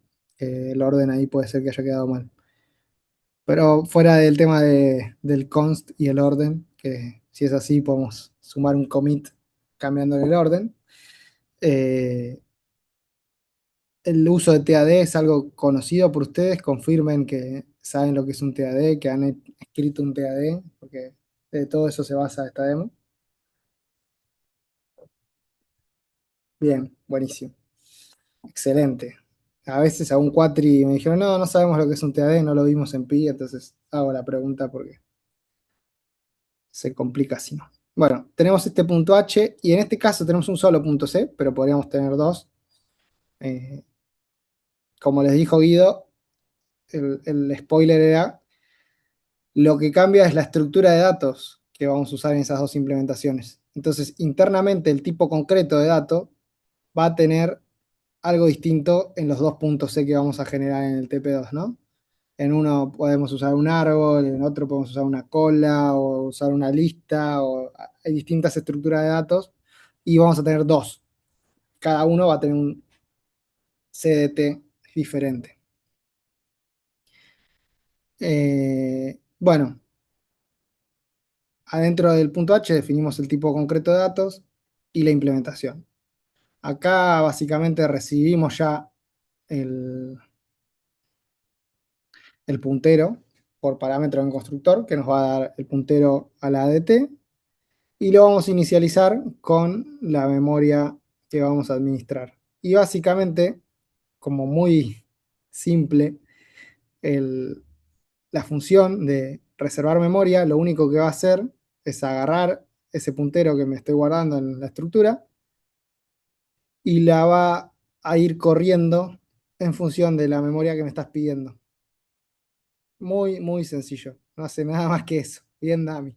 Después vamos a ver más adelante que para el TP2, aunque sea así de dummy, les va a servir para cuando no están seguros si es la implementación lo que está fallando, pueden poner uno que, como este, bien sencillo, que no falla seguro, probarlo, que sea que dependa de esto, usando esto. Es una buena forma de probar por descarte, ¿no? Van a ver que en el TP2, que es un ambiente un poco más hostil, tener una versión súper simple y minimalista que no sirve para la entrega, por supuesto, pero les sirve para pruebas, descartes y cosas que van a ir armando. Bueno, queremos probar esta función. Entonces le armamos un punto C donde vamos a estar armando los distintos tests. Acá tenemos la suite que agrega todos los tests del array. Como les dijimos antes, teníamos un array estático acá con los tres tests que escribimos acá, pero si escriben uno más, lo van agregando, agregan la función abajo de todo y agregan uno más acá arriba y ya se agrega siempre a la suite y esta función nunca la cambio. Crea la suite y agrega los tests. Vamos a ver los tests. Tenemos tres tests. Acá tenemos un test. Todos los tres tests van a estar escritos con esta estructura de given wenden, donde dice, bueno, para arrancar necesito un memory manager, necesito una cantidad de memoria a reservar. Cuando reservo de memoria, voy a validar que me redevuelva alguna memoria. Bien fácil. Bueno, tampoco es muy compleja la implementación, por ende, los tests tampoco son demasiado complejos, ¿no? Vamos a ver qué hacen estas funciones. Y en la Memory Manager se pueden preguntar por qué recibió el puntero al QTest. Bueno, básicamente porque acá vamos a hacer un malloc y como ustedes saben, si usan el manual, como vimos en otras clases, y ven el valor de retorno, van a ver que malloc puede devolver null. Quizás en Pi les dijeron cuando vieron memoria dinámica con malloc, dijeron, no, nunca devuelve null, ni pierdan tiempo en chequear que devuelva null. Vamos a ver que sí devuelve null, y que puede devolver null, y que es muy importante en lo que tiene que ver con validaciones de errores, poder validar los errores correctamente. Siempre tenemos que usar el manual y ver en el sistema operativo donde estamos trabajando qué nos dice el manual, qué valores de errores y qué escenarios hay que manejar en el manejo de errores. En el caso de malloc o calloc o realloc, tienen que validar que no devuelva null. Y si devuelve null y no tengo memoria para darle para el memory manager, ni siquiera puedo arrancar. Entonces ahí usamos esta macro que directamente falla la ejecución y nos da el mensaje personalizado de qué está pasando. Pero siempre que usemos malloc, esto se los digo por si llegan a usarlo en el TP1, pueden, por un lado, siempre pueden preguntarse si es necesario usar memoria dinámica, porque es costosa. ¿Por qué es costosa? Porque si ven el manual también y ven el detalle de cómo funciona malloc, malloc puede decantar en una system call. Y la system call es costosa. Entonces, siempre que pueda ahorrármelo, va a ser mejor. Entonces, también el abuso de memoria dinámica, en general, para el desarrollo, está mal visto. Para los tests, por una cuestión de simplicidad, porque me es más fácil tirar un malloc y listo, o por lo que sea que quieran, úsenlo como quieran, siempre que lo usen, validen lo que tengan que validar con respecto a errores. En este caso, como es un puntero, el puntero puede ser null y hay que validarlo. En otros casos, son funciones que devuelven un error, pueden devolver -1 y pueden devolver y setear el error en la variable global erno. Esas cosas las tienen que validar siempre. Todo lo que usen en el TP1, ahí que van a estar trabajando del lado del mostrador de usuario, hay una API que tiene un manual y tienen que revisar esto que estoy llamando. ¿Es una system call? ¿Es un wrapper de la system call? ¿O es algo que internamente puede decantar en una system call, como por ejemplo el malloc? ¿Qué valores de errores tiene? ¿Qué contrato tiene? Y validarlo. Y si me dice que devuelve un char, devuelve un char, no devuelve un int. Entonces, respetar el contrato según el manual, validar los errores que diga el manual y tenerlo todo el tiempo presente. Eso es parte de lo que también vamos a evaluar en este TP1, que están del lado del usuario. Después ustedes van a armar sus errores y sus contratos en el TP2 cuando armen del otro lado del mostrador las cosas y también deberán respetarlo en userland. Pero bueno, es sumamente importante acá que para el TP1, cada vez que usen alguna función de memoria compartida, de pipes, de lo que sea que estén usando, lean el manual, vean los valores de retorno, el contrato y qué errores pueden tener y manejar esos errores correctamente. Dicho eso, seguimos. Memoria para que administre memoria. O sea, primero sacamos memoria para el memory manager, para la estructura. Memoria para administrar, que acá tiene una constante arbitraria para el test, que también puede devolver null y tiene el fail. Y con eso puedo crear el memory manager. Después teníamos un given memory amount, que básicamente también es constante, eso está definido acá arriba.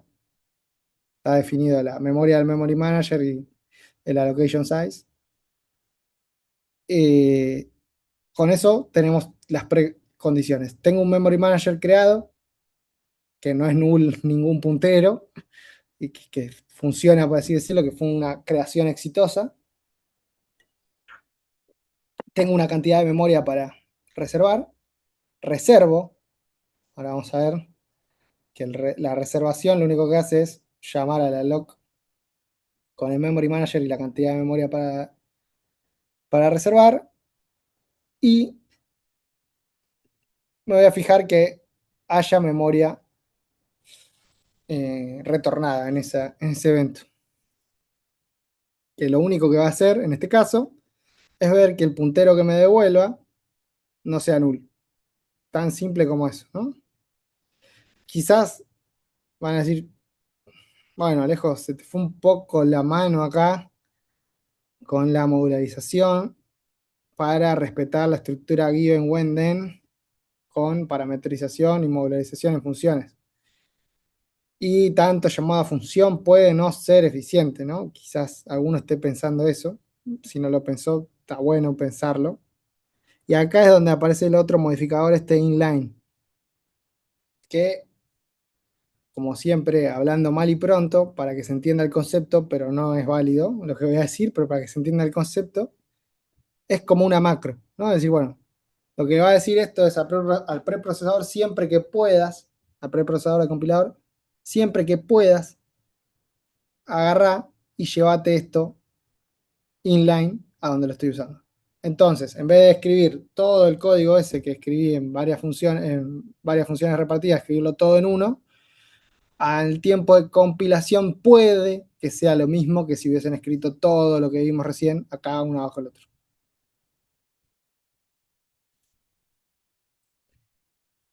Si usan herramientas de IA generativa para generar los tests, puede que la IA lo que haga es, si es algo cortito como esto, lo que le va a hacer, si le pidieron que respete el given when then, es que te agarra given, y después el when, y después el then. Y acá le meta los pedazos de código cortitos, con comentarios. Esto puede ser que lo haga, suele hacer, depende de lo que usen, si usan un IDE agéntico, y le ponen reglas, o si usan, bueno, lo que sea. Puede ser que hagan eso, pero acá queríamos mostrarles cómo hacerlo sin comentarios, por lo que les contaba antes, que sea autodescriptivo, o sea, ustedes pueden leer esto sin ver la implementación y saber lo que está haciendo esto. Y esto de no ratoneemos con el nombre de la función, no con el largo, que sea bien autodescriptiva, declarativa, que sea, ¿cómo se dice? Que las variables también lo sean, ¿no? Un poco eso está exagerado para la complejidad de lo que estamos viendo acá, sí, pero con la intención de que ustedes entiendan lo que esperamos también de claridad a la hora de escribir códigos, ¿no? Y también los tests pueden no ser tan al extremo como esto, claramente, pero a veces los extremos sirven para los contrastes, ¿no? Y que puedan ver un poco ustedes también eso. Acá tenemos otro test que va a ser dos reservas seguidas. Entonces, las precondiciones son las mismas, pero con una reserva previa. Y cuando hago una segunda reserva, lo que voy a esperar es que devuelva memoria, igual que antes, que sean diferentes los dos punteros que me dio, porque si no anda re mal, me da siempre el mismo puntero cada vez que hago alloc memory, no tiene sentido. Y además le voy a pedir que no se overlapeen, ¿no? Porque si no voy a estar pisando memoria que yo en principio pensaba que no iba, que estaba asignado de forma exclusiva en una reserva previa. Y después también otro test que lo que va a estar probando es la escritura, ¿no? Es decir, bueno, escribo un valor en esa memoria que me diste y que ese valor sea el valor que yo escribí. Parece, parece innecesario este test, pero van a ver cuando ustedes escriban su Memory Manager para su kernel que puede ser de utilidad un test como este. Y este lo que hace es, dado un Memory Manager, dada una memoria para reservar, dada una reservación de esa cantidad de memoria, cuando escriba esa memoria que me diste, voy a fijarme que se haya escrito de forma exitosa, que no es otra cosa que ver que el valor que se haya escrito sea, el valor leído sea el mismo que se escribió.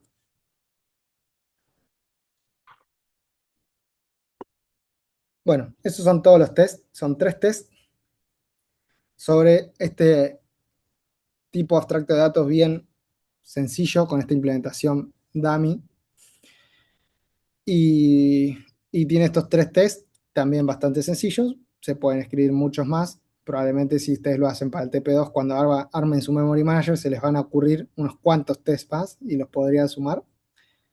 Pero bueno, tenemos un Memory Manager Test, que es un archivo.c para toda la suite de este tipo abstracto de datos. Después, si tengo más módulos o más tipos abstractos de datos, tendré un .c por cada módulo que esté probando.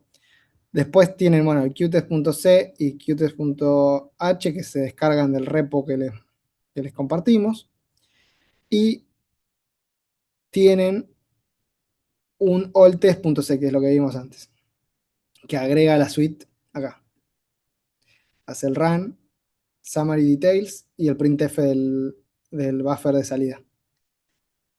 Y un main que corre alltest. Esto también se lo pueden copiar, así como bien. Bueno, si venimos acá, hacemos make, ahí compiló, me creó un punto out, acá está, memory manager test.out, que me permite correrlo. Acá los tres tests pasan ok, y entonces, bueno, me dice ok que pasaron los tres tests, pero podemos,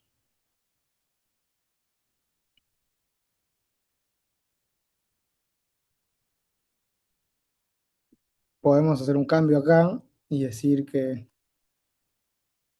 esto sea una B. Creo que el valor que se escribe es una A, ¿sí? Se escribe una A y en el test voy a escribirlo mal a propósito para que vean cómo falla. Voy a decir, che, espero que lo que escribiste sea una B, pero en realidad escribimos una A a propósito. Vamos a hacer que falle para ver un ejemplo de ejecución con falla. Ahora vamos a hacer make. Algo interesante que pueden ver en el makefile. Tiene, bueno, acá tiene un ejemplo de cómo podrían crear una task para el uso del formateador si llegan a configurar el formateador, además del clean y el all. Pero acá adentro tienen también otro makefile adentro de la carpeta que tiene el inc, el punto inc con los valores del makefile. Esto ya lo conocen de Archi también.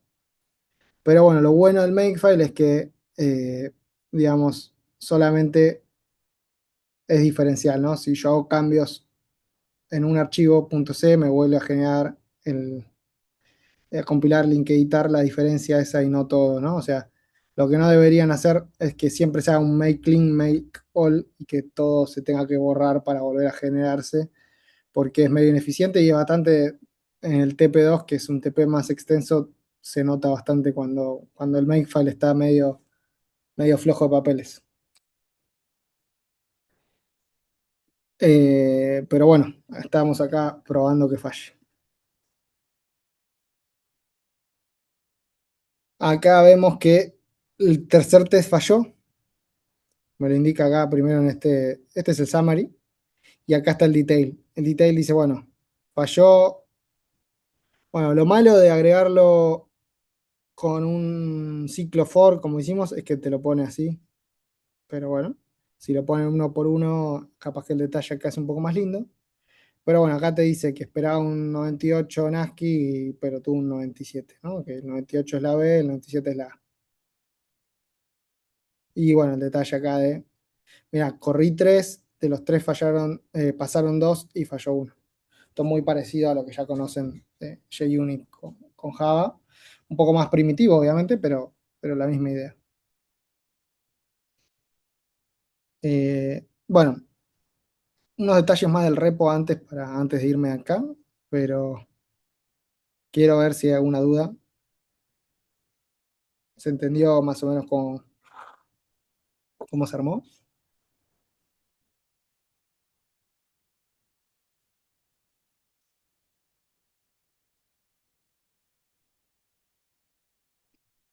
Asumo que sí.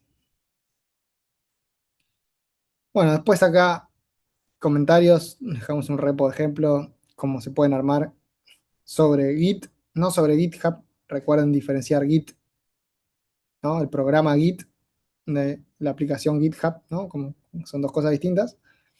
Sobre Git pueden configurar hooks internos, que pueden ser ustedes, pueden estar compartidos entre ustedes, y esos hooks pueden ser ante ciertos eventos, pre-commit, post-commit, pre-push, etcétera. Pueden configurar, por ejemplo, un pre-commit, que cuando ustedes hacen commit, antes de hacer exitosamente ese commit, se hookea este evento, que lo que va a hacer a este evento un accionable que es correr el formatter, o el CLang format o el CLang tidy. Bueno, este repo creo que es un ejemplo de cómo se podría hacer un hook para que corran el CLang format y el CLang tidy. Entonces ustedes tienen definido ahí todas esas reglas y cada miembro del equipo codea como le resulta natural, y después esto estandariza antes de que hagan el commit y después lo terminen eventualmente subiendo al repositorio GitHub. de forma alternativa y a pedido de algunos alumnos en algunas cursadas anteriores, si empiezan a trabajar con la estructura de ramas y el git flow que les contó Guido hace un rato, y arman pull request para llevar esos cambios y fusionar esas ramas con la jerarquía que estuvieron hablando, se puede además de agregar los chequeos de code review de Copilot que les mencionó Guido, también ustedes pueden crear lo que llaman dentro de GitHub las GitHub Actions que corren y pueden hacer que corran los test unitarios, pueden hacer que se corra el formateador o cualquier tipo de cosa y que falle, y que antes de llevar esa branch de vuelta, se tenga ese output antes de hacer el merge, de bueno, pasa los tests, está bien el formato, está bien el estilo, bueno, todas esas cosas se podrían chequear automáticamente. Y una forma de hacer estas reglas es con las GitHub Actions. Eso lo tenemos acá. Está la documentación de GitHub Action, pero se crea una carpeta .github. Y acá tenemos una acción de pull request action, que lo que define es, para este proyecto, cuando crees un pull request, lo buildea y lo que hace básicamente es make all y después corre los tests. Si esto retorna, bueno, si falla va a retornar favorable, si desfavorable, y si no falla va a ser favorable, y eso va a determinar si queda con un tick verde o con un tick rojo en el pull request de GitHub. Es bastante sencillo, lo pueden usar también. Y por último, y de la mano con eso también, ya que estamos, pueden crear un pull request template, que sea un template de cómo debe ser la descripción de ese pull request que está más arriba. Y esto se levanta solo. Si tienen el archivo pull request template.md, al primer pull request no, pero al segundo que hagan, ya cuando lo crean, les copia todo el esqueleto que tengan acá escrito en este MD y ustedes lo van cambiando y lo completan a gusto con lo que están haciendo en ese caso, ustedes o la IA, lo que sea que lo esté escribiendo, pero tienen el template estandarizado también como parte del repositorio. Y creo que nada más, hablamos del README, hablamos del Makefile, hablamos de la GitHub Action, del pull request template. Otra cosa, git ignore, sumamente muy importante. No olviden de configurar git ignore en sus repositorios y no subir los archivos que no tenemos que subir al repositorio. Por ejemplo, si usan macOS, no se olviden de esta cosa bastante fastidiosa que está siempre en las entregas de aquellos que usen macOS. Suele aparecer este archivito del file system de Mac que no es muy lindo. Y si usan la herramienta de PBS Studio que nosotros vamos a utilizar para la corrección y les recomendamos que la usen, tampoco usa strace en su ejecución, no suban el strace out. Y si usan la guía de Docker que nosotros le damos, tampoco suban el bash RC y todos los archivos que se generan en esa ejecución de Docker que hacen. Todos los archivos que no van, no los suban. No van a subir los .o ni los .out, bueno, ¿no? Los archivos objetos, el link editor, etc. Todo lo que no tiene que subir debería estar en el git ignore. Así no lo suben por error. Bueno, bibliografía recomendada para terminar. Clean Code, un buen libro. Acá van a ver un poco más sobre esos patterns que charlamos. Además de muchas cosas, pero esos patterns que charlamos, si quieren más detalles, los pueden encontrar acá también. Y terminamos. Se acabó la tortura de unit testing por hoy. Le dejamos como siempre para terminar el meme y la pregunta, ¿no? Preguntas. ¿Se quedó claro? ¿Se entendió? ¿No se entendió?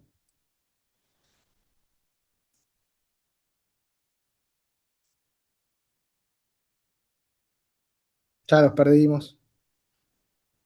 Acá yo aprovecho y retomo la sugerencia de nuevo, esto les, sobre todo Y recalco esto, que es contextual, pero hoy en día es mucho, pero mucho más fácil que hace no mucho tiempo agregar test. Entonces, de nuevo, hoy ustedes la tienen mucho más fácil, tienen muchas herramientas, por el INTA inclusive pagas, así que tienen más créditos todavía, para poder hacer muchas más cosas mucho más fácil. Entonces, es más el enforcement que hacemos para que eh, puedan utilizarlo y entren un TP cada vez más completo. Y cada vez con menos dolores para ustedes también, ¿no? O sea, créanme que en este TP quizás los dolores no son tan fuertes, pero en el TP2 ahí se escuchan los huesos rotos y ya ir entrenando la forma de trabajar en el TP1 como entrada en calor es clave para después no pasarla tan mal. Sí, o sea, puede que no, pero cuando ocurre, hasta los grupos que vienen muy bien preparados, que trabajaron muy bien, lo han sufrido, ¿no? Y sabemos que es un entorno hostil y que cuesta, que es un desafío grande el TP2, y se lo decimos del primer día y no es para meter miedo, es porque sabemos que el TP1 es un poco más amigable y van a decir, son unos exagerados. El TP1 lo hice en un sábado a la tarde, nos juntamos, lo hicimos todo y salió andando. El TP2 lo dejo para el último momento y va a pasar lo mismo, créanme que no, y por eso es que les damos un montón de herramientas y les damos un montón de advertencias desde antes del TP1 y hasta que llega el TP2 y lo decimos porque es así. Eh, para ayudarlos, para que no se lleven una sorpresa y que no sufran la cursada, que no queremos que, al contrario, queremos que disfruten en el desarrollo de estos trabajos que les traemos acá. Y que cada vez hay mejores herramientas y les damos más herramientas. También de troubleshooting, ahí lo veo que se sumó Fer, para cuando las Sí, cosas sí. no funcionan. Disculpen la demora, pero Edesur decidió que había tenido demasiados volts por hoy y me lo sacó por un par de horas. Así que recién ahora me volvió. Y así que sí, además de lo que dice Alejo, me van a escuchar a mí decir muchas veces que les damos 2 meses y pico para hacer TP2 y que es por un motivo que les damos 2 meses y pico. No falla que grupos que nos llegan, vos lo mirás y si les damos el enunciado a mitad de abril, vemos que el primer commit lo hicieron el 10 de mayo. Y sí, no llegan. Se avanza de a poquito y como dice el dicho, el elefante se come de a poquito. Sí, va Tal yendo a cual. poco, pero avanza. Tal cual. Y otra métrica que tenemos ahí, si quieren, un poco es que no importa la fecha de entrega, si le sumamos más semanas, si recortamos, o sea, tengan una idea que esta misma cursada tenía 4 TPs. Después pasamos a tener 3 y ahora tenemos 2 TPs. Y, y es por un motivo, es para que cuando surgen los imprevistos que querramos que no, pero suelen surgir y la probabilidad, sobre todo en el TP2, es alta, tengan posibilidad y además las herramientas de poder hacer ese troubleshooting, de poder arreglarlo, que es parte también del ciclo de desarrollo, ¿no? Todo feliz y lindo y hago algo que anda y sale andando siempre, sino también que no va a funcionar y hay que darse la cabeza ahí un poco contra la pared y probar y entender por qué falla a veces entender por qué anda, no solamente por qué falla. Y bueno, nosotros le damos un montón de herramientas para que puedan hacer eso y transitar ese camino. Le fuimos recortando y agrandando la cantidad de tiempo para eso y así todo cuatrimestre a cuatrimestre seguimos viendo que llega la fecha límite y nos piden más tiempo y lo que pasa con el TP2 es que no hay más tiempo porque tenemos que entregar la nota de cursada. Entonces, no es que si es por nosotros les daríamos más tiempo, pero no podemos. Ya más que el tiempo que les vamos a dar no se puede. Entonces tengan en cuenta eso de que no es que después nos van a poder pedir más tiempo, no hay más tiempo. Así que la advertencia se la damos del día cero, queda grabado siempre, así que saben que no estamos mintiendo. La Es más, los recomendación es, dejamos entregar. La fecha de entrega es la última fecha que físicamente nos es posible para poder darle la posibilidad de tener un recuperatorio antes de que termine el cuatrimestre. tal cual. ¿Sí? Porque yo el 1 de julio le tengo que mandar a Ariel diciéndole estas son las notas de cursada y él cierra el cuatrimestre. ¿Sí? No Tal puede ir cual. más allá del 1 de julio. y se cargan todas juntas las notas. Así que si Sí, no se cargan las notas, no se pueden inscribir a los finales. Es todo un efecto que no podemos controlar, digamos. Así que el tiempo es mucho, pero es a propósito. No se duerman, trabájenlo. Y acá, como para cerrar, ya que tengo acá abierto el otro repo y ya vamos al recreo y después dejamos consultas, está este otro repo que les decía que nació después del ejemplo de unit test, que es el que llamamos repo de la materia, que tiene un poco todo. Acá van a encontrar la guía de Docker, que si no la hicieron ya, háganla urgente. Mírenla ahí, Ari actualizó hace un par de semanas la nueva imagen de Docker, ya está actualizado con eso. Ya urgente, digamos, esto lo tienen que tener visto. La guía de Man también, que es un poco lo que les contó Fer las otras clases, también si no lo vieron o no entendieron, agárrenlo, pruébenlo, jueguen con eso. Ese trace después vemos, creo que vamos a verlo más adelante en la clase, no me acuerdo, yo no tengo cronograma fresco, en la pero clase presencial de en la troubleshooting clase- en general la doy y la en general. expando un poco. Esa clase se divide en dos, ¿no, Fer? Primero es troubleshooting y después un pedacito también de vuelta de consultas, ¿no? Sí, sí, sí, a ver, Sí. porque ya para ese entonces van a haber pasado, bueno, en este caso, 3 semanas, porque nos toca el feriado el lunes que viene, Ah, sí, pero, sí, sí, eh, pero sí, siempre ya son 2 semanas después de la entrega de la de la presentación, perdón, del TP1, entonces ya deberían tener consultas, porque no les va a quedar mucho tiempo para la entrega. Así que siempre en tal la cual. segunda parte, ya que estamos ahí, les atendemos consultas. Bueno, Y ya que estamos con el tema de consultas, y última antes del recreo, a menos que el escogido tenga algo más que decir, es otra cosa que les vamos a decir muchas veces, y no por eso no hay que dejar de recalcarla, es fíjense en el foro y, como dijo recién Alejo, lean las guías. El año pasado nos pasó a todos que en las office hours decían, ya tengo este problema, ¿cómo se llama? Me da este error. Le digo, ¿leíste la guía de building? No, fíjate, porque eso te pasa porque no estás compilando como dice la guía de building que hay que compilar. ¿Sí? tal cual. O es un problema que todos los cuatrimestres pasa. Buscarlo del foro porque está y está con la solución. ¿Sí? Y no es porque no te quiero decir cómo arreglarlo. Es porque si si hubiesen mirado en el foro, en vez de esperar hasta el lunes siguiente a tener la clase de consulta, lo hubiesen podido resolver 3, 4, 5 días antes y no hubiesen perdido Tal una cual. semana. ¿Mm? De forma autónoma. Digamos, acá Y, todas estas herramientas es para que ganen esa autonomía. Esto que les decíamos al principio con Guido es, nosotros les damos herramientas para que arman su caja de herramientas, pero ustedes son los que tienen que agarrar esas herramientas y hacer el trabajo. Tiene que ser autónomo, tiene que nacer de ustedes, todo eso. Por eso está la clase de troubleshooting de Fer, que es muy importante, la presencial. Solemos hacer presencial, si a alguno se le complica, después vemos. Igual también hay guías, todas las guías están en este repo, también tienen el foro con todas las consultas de cuatrimestres pasados.